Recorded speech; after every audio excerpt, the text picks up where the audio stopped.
Necklace के बारे में। बट इससे पहले मैं हूं तुम लोगों का दोस्त और होस्ट बीबी, निकल चुका हूं एक स्टोरी टेलर बनने के जर्नी पे। एक्सपर्ट नहीं हूं बट वो चीजें करने का कोशिश कर रहा हूं जिससे मुझे अच्छा फील हो और तुम लोगों को ये स्टोरी मरते दम तक याद रहे। तो करते हैं शुरू। कहानी के अंदर 3 मेन कैरेक्टर्स है। पहला और सबसे इम्पोर्टेंट मैटिल्डा, एक प्यारी और खूबसूरत लड़की बट जिसका मानना था कि वो पैदा हुई थी एक गरीब क्लर्क के फैमिली में क्योंकि उसका किस्मत फूटा था। मतलब बात समझ रहे हो, उसके सपने बड़े थे बट किस्मत फूटी थी उसकी। वो चाहती थी कि उसका शादी हो जाए एक अमीर लड़के से जिससे कि वो एक लग्जरियस लाइफ जी पाए। बट उसका शादी होता है मिस्टर लोइजल से जो कि एक आम सा क्लर्क था बोर्ड ऑफ एजुकेशन के ऑफिस पे। और आखिरी कैरेक्टर मैटिल्डा का स्कूल टाइम फ्रेंड मी फॉरेस्टियर जो कि थोड़ा अमीर था मैटिल्डा से, जिसकी वजह से मैटिल्डा उससे जलती थी थोड़ा बहुत क्योंकि जो चीज़ें उसे चाहिए था वो चीज़ें फॉरेस्टियर के पास थे, जिसकी वजह से वो उसके दोस्त से मिलती भी नहीं थी। अब देखो यार नाम पे बहुत ज़्यादा कन्फ्यूजन है क्योंकि ये ओरिजिनली एक फ्रेंच स्टोरी है। तो यहाँ नाम देखो, मिस्टर का मतलब एम कहा गया है और मिसेस का मतलब मी। खैर याद रख लेना नाम को, बहुत कन्फ्यूजन देता ही है। देखो तुम्हें कौन ही बता रहे हैं चीज़ जिसे उसके दोस्त इसलिए पसंद नहीं करते क्योंकि उनका नाम और बर्थडे याद नहीं रख पाता वो। मतलब क्या कहूँ यार, मैं भूल जाता हूँ अपने दोस्तों का बर्थडे और नाम का तो अलग ही सीन है भाई।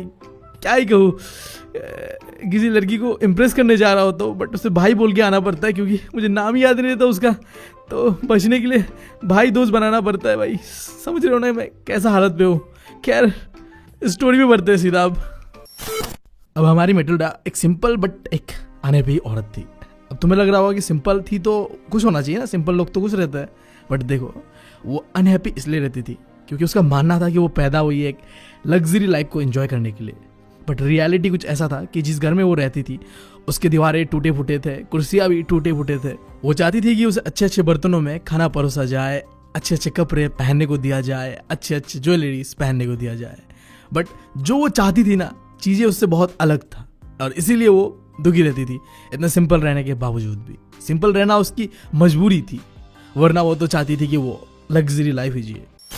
अब एक दिन मैटिल्डा का हस्बैंड मिस्टर लोइजल आता है बहुत ही एक्साइटेड होके घर पे और एक लेटर होता है जो कि उसके पत्नी के हाथ पे वो थमा देता है। इस लेटर के अंदर में था एक इनविटेशन जो कि एक डिनर पार्टी ऑर्गेनाइज करा गया था मिनिस्ट्री ऑफ पब्लिक इंस्ट्रक्टर के द्वारा जहां उसका हस्बैंड काम करता था। लाइक देखो काफी स्पेशल और एक्सक्लूसिव पार्टी था ये। उसे लगा कि उसकी पत्नी इससे बहुत ही खुश होगी क्योंकि ये कुछ चुनिंदा लोगों को इस पार्टी में बुलाया गया था और उन चुनिंदा लोगों में से वो दोनों थे। देखो इसके अंदर तुम्हारे लिए कुछ है। अब मिस्टर लोइजल को लगा कि वो चीज देख के उसकी पत्नी खुश होगी बट उसकी पत्नी ने तो वो कार्ड फेंक दिया यार। हाँ, इस चीज का मैं क्या करूंगी? मुझे लगा कि तुम इससे खुश होगी। हम आज तक कभी भी इतने बड़े ओकेजन पे नहीं गए। मेरे ऑफिस के कुछ चुनिंदा लोगों को ये इनविटेशन मिला है और उनमें से हमें। अब ये सुनने के बाद उसके पत्नी ने उसके आंखों पे गुस्से भरे नजर से देखा और कहा, इतना बड़ा ओकेजन है बट मेरे पास पहनने के लिए तो कुछ नहीं है। तो तुम वो ड्रेस क्यों नहीं पहन लेते जो पहन के हम थिएटर जाया करते थे एक साथ? मुझे अच्छे लगते हो तुम इस ड्रेस में। अब उसकी पत्नी थोड़ी शांत हो गई थी और एक नरम आवाज में कहने लगी, मैं नहीं जाऊंगी बिना अच्छे कपड़ों के। तुम ये इनविटेशन कार्ड अपने किसी फ्रेंड को दे देना जिसके वाइफ के पास अच्छे कपड़े हैं। अब ये सुनने के बाद मिस्टर लोइजल को थोड़ा बुरा लगा उसके पत्नी के लिए कि उसके पास एक ढंग के कपड़े भी नहीं है पार्टी में पहनने के लिए। उसने पूछा कि एक अच्छा ढंग का कपड़ा अगर पार्टी के लिए हम ले तो उसमें कितना खर्चा जाएगा। अब उसके पत्नी ने थोड़ा सोचते हुए हिचकिचाते हुए, मुझे एग्जैक्टली पता नहीं है पर 400 फ्रैंक्स के आसपास ही होगा। अब ये सुनने के बाद ना लाइक लिटरली उसके हस्बैंड का चेहरा देखने लायक था, नीला पीला पड़ चुका था। तुम यार खुद ही हिसाब लगा लो ना, 400 फ्रैंक्स इंडियन रुपीस में लगभग 35,000 के आसपास है। मतलब भाई साहब 35,000 का कपड़ा चाहिए था उसे उस पार्टी में जाने के लिए। अब अगले समर मिस्टर लोइजल अपने दोस्तों के साथ हंटिंग पे जाने वाले थे जिसके लिए उन्हें एक गन खरीदना था और उन्होंने उसके लिए पैसे भी बचाए थे 400 फ्रैंक्स। बट अब पत्नी को ऐसे दुखी देखते हुए अपना गन खरीदने का आइडिया को ड्रॉप कर दिया और तैयार हो गया कि वो 400 फ्रैंक देगा जिससे कि वो पार्टी के लिए कपड़ा खरीद पाए। भाई मैं कहना नहीं चाहता बट ऐसा हस्बैंड तो भाई साहब मैं भी डिजर्व करता हूँ अगर मैं लड़की होता तो। मतलब इतना अच्छा भाई साहब, मतलब एटलीस्ट गर्लफ्रेंड तो डिजर्व करता ही हूँ। मतलब काश। अभी एक मिनट आगे बढ़ने से पहले किताब के अंदर में एक वर्ड है बॉल। ये क्या है? देखो फ्रांस के अंदर में जो फॉर्मल पार्टीज होते हैं जहाँ में कपल लोग एकदम चिपक चिपक के डांस कर रहे होते हैं उसे कह सकते हो तुम बॉल पार्टी। लाइक हमारे इंडिया की तरह नहीं कि पार्टी के नाम पे बस समोसा कचौरी खिला के भेज दिया जाता है। और डांस के बारे में तो यार मत ही पूछो, हमेशा किसी ना किसी पड़ोसी को भोजपुरी सॉन्ग से प्रॉब्लम रहता है, जिसकी वजह से हमें नाचने नहीं दिया जाता है। भाई इस साल नहीं अगले साल धूमधाम से मनाएंगे ऐसा कह दिया जाता है, बट वो अगले साल कभी नहीं आता है। मैं बचपन से बुरा हो चुका हूँ, बट भाई कहाँ है मेरा भोजपुरी सॉन्ग? बेकार है भैया, मैं तो टूट गया। खैर तुम समझ गए कि बॉल पार्टी क्या होता है। अब आगे बढ़ते हैं। मेटल्डा को उसके हस्बैंड ने वो महंगा ड्रेस 400 फ्रैंक पे दिला दिया था, बट फिर भी मेटल्डा खुश नहीं थी।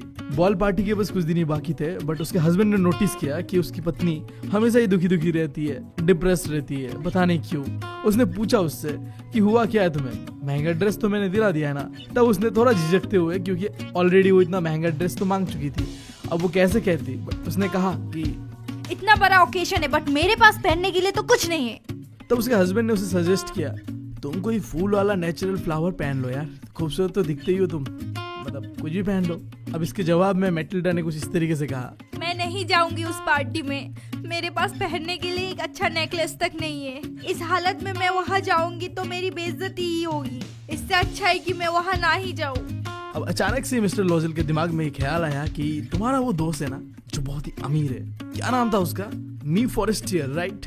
क्यों ना तुम उसके पास जाओ और कुछ गहने मांग लो पार्टी के लिए। अब ये सुनने के बाद मेटिल्डा थोड़ा सा खुश हुई, एक्साइटेड हुई। अरे ये तो मैंने सोचा ही नहीं। अब अगले दिन मेटिल्डा अपने दोस्त के घर जाती है और जाके पूरा जो सीन है वो बताती है कि कैसे एक मिनिस्टर के पार्टी में उसे इनवाइट किया गया है, बॉल पार्टी। बट उसने महंगा ड्रेस तो खरीद लिया है, बट पहनने के लिए उसके पास कोई ज्वेलरी है नहीं। तो अगर तुम्हारे पास कोई है तो मुझे प्लीज दे दो, बोरो कर लेता हूँ मैं तुमसे। अब जैसे कोई भी अच्छा दोस्त का मदद करता है, राइट? वहाँ में भी उसके दोस्त फॉरेस्टियर ने मदद किया, उसका प्रॉब्लम को समझा उसका, और अंदर से जाके घर के एक बॉक्स लेके आया ज्वेलरी का और उसके सामने रख दिया कि जो भी तुम्हें पसंद आता है यहाँ से ले लो। अब मेटिल्डा ने उस बॉक्स को खोला, उनमें कई सारे ज्वेलरीज थे, बट उनमें से एक जो मेटिल्डा को काफी पसंद आया, उसके आंखों में एकदम मतलब छा गया वो चीज, एक नेकलेस जिसमें बड़ा सा डायमंड लगा हुआ था। वो डायमंड नेकलेस वो चाहती थी पहनना और पार्टी में लेके जाना। उसने अपने ऊपर उसे ट्राई करके देखा और फिर उसके दोस्त से पूछा, क्या मैं ये नेकलेस लेके जा सकता हूँ? और उसके दोस्त ने सरप्राइजिंगली कह दिया, जाओ लेके। मतलब भाई साहब, ऐसे अमीर दोस्त ना सबको मिलना चाहिए भाई, मैं बता रहा हूँ सबको मिलना चाहिए। अब दिन आता है वो बॉल पार्टी का, मिनिस्टर के यहाँ मिस्टर एंड मिसेस लॉयजल जाते हैं और वो पार्टी दोनों के लिए काफी सक्सेसफुल रहता है, स्पेशली हमारे मिसेस लॉयजल के लिए तो काफी ज्यादा। उस पार्टी में वो सबसे ज्यादा प्रेटी दिख रही थी, सबसे ज्यादा गॉर्जियस दिख रही थी और सबसे ज्यादा एलिगेंट दिख रही थी। अब इन तीनों का मतलब मुझे नहीं पता, मैंने बस चेप दिया भाई। मजाक कर रहा हूँ यार, ब्यूटीफुल एंड अट्रैक्टिव कह सकते हो लग रही थी पार्टी के अंदर में वही। बस उस पार्टी में आए हुए जितने भी लौंडे लपेटे थे सब ने उन्हें नोटिस किया, उनके साथ अपना इंट्रोडक्शन कराना चाहा। मिसेस लॉयजल के लिए ये पार्टी काफी एक्साइटेड था, काफी खास था, क्योंकि पहली बार इतने सारे लोगों ने उसका इतना तारीफ किया था। नहीं मतलब देखो, ये चीज तो वो डिजर्व भी करते थे। 2 मिनट का तारीफ सुनने के बाद जो आगे उनका लगने वाला था ना जिंदगी का, भाई साहब क्या होता है यार। नहीं अब कर लो, एक्साइटेड हो जाओ, खुश हो जाओ, जो होना है हो जाओ भाई, क्योंकि आगे जाके तो आपके फटने वाले हैं ना मैम। कर लो। उस पार्टी में आए हुए कई और औरतें और मिसेस लॉयजल ने 4 बजे तक डांस किया और उसके बाद वो घर के लिए निकल पड़े। अब देखो 4 बजे का समय था और स्पेशली फ्रांस के अंदर में कितना ठंडा होगा तुम समझ ही सकते हो। तो उसके हस्बैंड ने उसके गले पे एक सस्ता सा कपड़ा लपेट दिया ताकि उसे ठंडा ना लगे। अब इससे मिसेस लॉयजल को थोड़ा सा परेशानी था, क्योंकि देखो उसके सामने में जो आई हुई औरतें थे ना, उन्होंने महंगा फेदर का कपड़ा अपने गले पे लटकाया हुआ था और वहीं पे वो एक सस्ता सा कपड़ा लटकाए, मतलब ये तो बेइज्जती था उनके लिए। तो वो उस जगह से जल्दी निकल जाना चाहते थे ताकि वो औरतें उसे नोटिस ना करे। उसके पति ने कहा कि रुक जाओ यार, मैं कैब बुलाता हूँ, बट उसने सुना नहीं और सीधा आगे बढ़ते गए और एक स्ट्रीट पे दोनों जाके खड़े हो गए। अब रुक रहे थे किसी कैब या कैरेज कुछ भी आ जाए, बट वहाँ कुछ भी नहीं था। सुबह के 4 बजे थोड़ा रुके वहाँ पे वो दोनों, एंड देन फाइनली थोड़ी देर के बाद एक कैरेज आता है। कैरेज यानी कि घोड़ा गाड़ी कह सकते हो तुम। वहाँ पे वो उठते हैं और वो कैरेज उन्हें उनके डोर स्टेप घर पे छोड़ के आता है और वो चले जाते हैं अपने घर के अंदर। एंड देन देखो अब प्रॉब्लम का शुरुआत होता है यही से। देखो मुझे ना ट्रैवलिंग करना बहुत पसंद है। पहली बार जो स्टेट मैंने ट्रैवल किया था वो था मेघालय। मैं गया वहाँ पे और जाके अपने दोस्तों के साथ खुद ही गुम हो गया था। फिर उनके साथ मिला मैं वापस, बट उसके बाद मेरा पर्स गुम हो गया था। वहाँ से मैं फिर गुवाहाटी आया, फिर मेरा घर ही गुम हो गया था। टॉयलेट के अंदर मैं टट्टी कर रहा था और घड़ी को वही छोड़ के निकल गया, समझ रहे हो ना। और उस दिन से जो सिलसिला शुरू हुआ ना भाई, अब मैं जहाँ जाता हूँ कुछ ना कुछ घूम करके आता हूँ। Like it's my fundamental right कि मैं कुछ ना कुछ घूम करके आओ जब भी मैं ट्रैवल करने जाऊँ। इस स्टोरी के अंदर भी कुछ होता है ऐसा। दोनों हस्बैंड एंड वाइफ घर में आते हैं और आखिरी बार अपने कपड़े को हटा के वो अपने खूबसूरती को जब निहार रही होती है ना, तो वो देखती है और चिल्ला उठती है नहीं। क्योंकि अब उसका नेकलेस जो गले में था वो नहीं था। उसका पति ये चिल्लाया हुआ आवाज सुन के दौड़ के आता है और पूछता है क्या हुआ है। मैंने नेकलेस गुम कर दिया। ये कैसे पॉसिबल है, ये तो हो ही नहीं सकता। चारों ओर ढूंढते वो लोग, बट गले में हार नहीं था और वो ढूंढना शुरू करते हैं अपने आसपास घर के कोने कोने पे, बट उन्हें कहीं भी वो नेकलेस नहीं मिल रहा था। दोनों घबराए हुए थे। फिर मिस्टर लोजल ने पूछा तुम्हें कुछ याद है कि जब हम मिनिस्टर के घर से बाहर निकले थे तो वो गले पे तुम्हारा नेकलेस था। हाँ, शायद जब हम बाहर निकले थे तब भी वो मेरे गले में था। अगर ये नेकलेस रास्ते पे गिरा होता तो हमें पक्का आवाज सुनाई देता उस चीज का। पक्का ये नेकलेस उस कैरेज के अंदर गिरा है। हाँ, हो सकता है। तुमने उसका नंबर ध्यान से देखा था? नहीं, मैंने नोटिस नहीं किया था। क्या तुमने नोटिस किया था? नहीं। अब मिस्टर लॉइजल दोबारा तैयार होते और कपड़ा वपड़ा पहन के निकल पड़ते ढूंढने के लिए वो नेकलेस को कि वो कहाँ गिरा था वो नेकलेस। वो जहाँ से वापस आए थे वो जगह पे वो जाके ढूंढते हैं, बट उन्हें कहीं भी नहीं मिलता वो नेकलेस। फिर वो जाते हैं पुलिस स्टेशन में, कंप्लेंट लिखाते हैं उनके नेकलेस का और आखिर में वो जाके न्यूज़पेपर पे जाके एक एडवर्टाइजमेंट टाइप का कुछ चिपकाते हैं कि अगर किसी को मिले तो उसे एक रिवॉर्ड दिया जाएगा इसके बदले में। बट इन चीज़ों का कोई फ़ायदा नहीं होता है। वो पूरा दिन ढूंढते हैं और आखिर में शाम होते होते वो घर आते हैं निराशा के साथ। एक शकल में क्या कहूँ यार, दुखी था क्योंकि अब इतना महंगा नेकलेस गुम चुका था उनके हाथों से। अब कोई ऑप्शन नहीं था कि करे तो करे क्या। उसके पत्नी को उसने कहा तो अपने दोस्त को एक लेटर लिखो और कहना कि जो नेकलेस है उसका जो हुक है वो टूट गया है और मैं रिपेयर करके कुछ दिनों में ही नेकलेस तुम्हें वापस कर दूंगा। और उसकी पत्नी जैसा उसके पति ने कहा था बिल्कुल ऐसा ही किया। एक लेटर लिख के उसके दोस्त को भेज दिया। अब 1 मिनट रुको और मेरी बात सुनो। ये क्या है तो मुझे बता सकते हो? बस 29% लोगों ने सब्सक्राइब किया चैनल को। बाकी लोग कर क्या रहे हैं? तुम लोग शादी में आए हो। हाँ, मेरी तरफ से मैं इतना एफर्ट डाल रहा हूँ और तुम लोगों की तरफ से तुम एफर्ट ही नहीं डाल रहे हो यार। तुम्हें पता नहीं है कि इस चैनल के बारे में सिंगल बाबा का श्राप लगा हुआ है इस चैनल में। जो भी आज तक बिना सब्सक्राइब करके गया है ना वो सिंगल ही मरा है। मुझे ही देख लो यार। देखा आपने लापरवाही का नतीजा है। मैं मजबूर था बट तुम नहीं हो, तो सब्सक्राइब जरूर करना चैनल को। 1 हफ्ते बीत चुके थे बट वो नेकलेस का कोई आता पता नहीं था। उन्होंने गिव अप कर दिया था। अब कोई उम्मीद था नहीं कि वो नेकलेस दोबारा मिल सकता है। वो गए एक शॉप पे जहाँ उन्हें दिखा कि बिल्कुल उसी तरीके का एक नेकलेस था। उन्होंने पूछा कि कितना दाम है इसका, तो उसका दाम था लगभग 40,000 फ्रैंक। लिटरली बहुत ज़्यादा था यार, बहुत ज़्यादा। थोड़ा बहुत डिस्काउंट लगाने के बाद 36,000 फ्रैंक में उन्हें वो नेकलेस मिल जाता। बट वो अमाउंट तो बहुत बड़ा था यार। 36,000 यार, इंडियन रुपीस में तुम अगर कन्वर्ट करो ना तो लगभग 30 लाख के आसपास होता है ये अमाउंट। बाय गॉड, एक मिडिल क्लास क्लर्क के लिए 30 लाख के आसपास, यानी कि 36 फ्रैंक मामूली चीज नहीं था। देखो इस समय हमारे भाई के पास थे सिर्फ 16,000 फ्रैंक्स, वो भी उसके बाप के दिया हुआ पैसा था। और बाकी जो पैसा है उसने उसे उधारी से जैसे तैसे कैसे कैसे बट बस मैनेज किया भाई। मैनेज करने के बाद वो गए उस शॉप पे और जो भी पूरा अमाउंट था 36,000 फ्रैंक वो डिपॉजिट किया और वो नेकलेस को खरीद लिया और उसकी पत्नी को दे दिया कि जाओ अपने दोस्त को दे के आओ और ये प्रॉब्लम को ख़त्म करो यहाँ पे।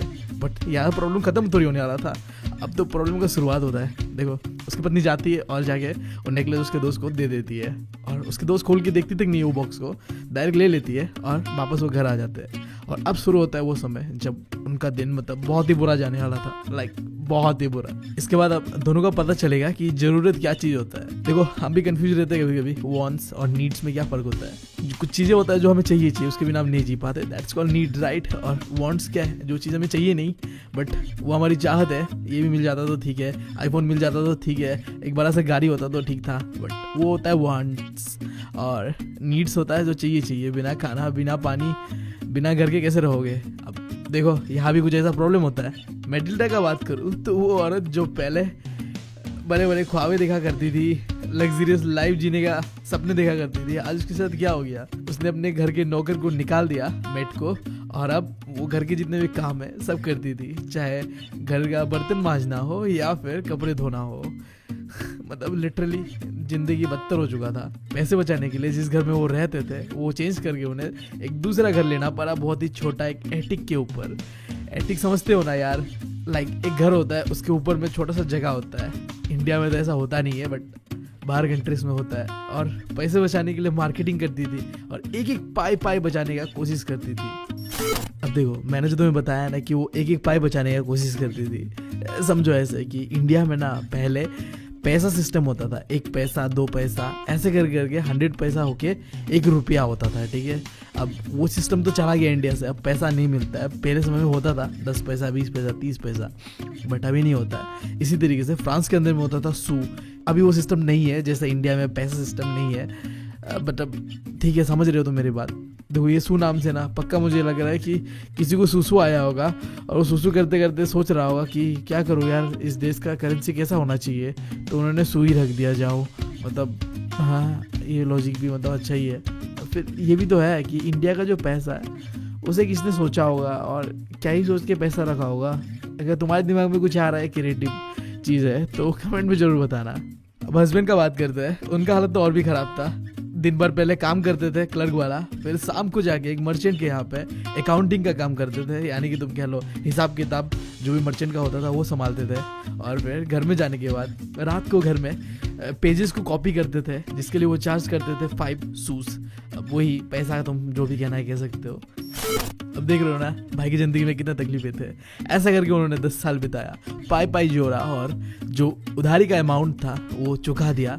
और 10 साल बाद वो फाइनली जो उधार उन्होंने लिया था उस नेकलेस के लिए वो तो चुका दिया था, बट इससे उनका लाइफ बदल चुका था। वो बदल चुके थे, हंसता खेलता परिवार जो एंजॉय कर रहे थे, नॉर्मल लाइफ जी रहे थे, राइट। अब कुत्ते वाला जिंदगी हो गया था। वो औरत जो एक समय खूबसूरत दिखा करती थी अब वो बहुत ही बदल चुकी थी। वो एक अब स्ट्रॉन्ग वुमेन बन चुकी थी जिसके अंदर में इमोशन बहुत कम था, प्रैक्टिकलिटी के ऊपर ज़्यादा ध्यान देना शुरू कर दिया क्योंकि उसे समझ आया कि लाइफ क्या चीज़ होता है।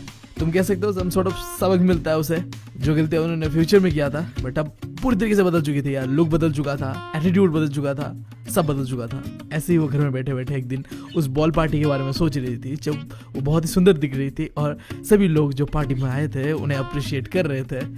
और फिर क्या ही हो गया मतलब लाइफ के साथ। काश वो नेकलेस मतलब उससे गुम ना हुआ होता तो शायद लाइफ अलग होता।